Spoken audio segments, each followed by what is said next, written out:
Mamlaka takriban 6 za Serikali ya Mapinduzi ya Zanzibar zimelazimika kukutana kwa dharura chini ya Mkuu wa Wilaya Daktari Said Mrisho na kamati yake ya ulinzi na usalama kufuatia kinachodhaniwa kuonekana mafuta ghafi chini ya daraja la kale iliyopo katika makutano ya barabara ya Malindi Mnazi Mmoja na Malindi Kinazini BOT. Wakizungumza na waandishi wa habari katika eneo la tukio, walikuwa na haya: vyombo vyote, kwa sababu katika daraja hilo chini imeonekana mafuta ambayo yanaonekana kama ni oil au mafuta mazito.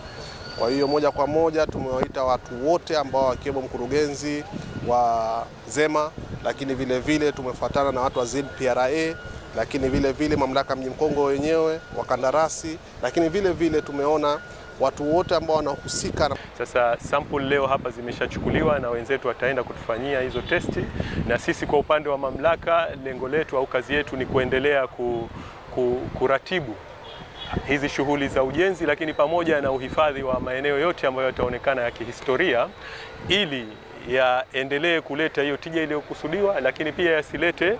athari zozote kimazingira kama ambavyo watu wamekuwa wakihisi kuna wasiwasi huo utatokezea. Kweli tumeweza kuyapata haya maji ambayo yamechanganyika na mafuta, lakini kwa sasa hatutotaka kutoa taarifa yoyote mpaka serikali tuhakikishe tunaenda kuifanyia utafiti haya ni mafuta aina gani, aidha oil chafu au ya diesel. Hivyo tukipata uhakika ndo tutarudi kwa wananchi kuambia kwamba jambo gani ambalo tulokuja hapa na tukalikuta. Tumechukua sample au vipimo na kwa kushirikiana na ofisi ya mkemia mkuu wa serikali ili kuweza kujua nini hasa mafuta yale, pengine na chanzo chake nini. Lakini kwa kuangalia kwa macho na kwa muundo ulivyo,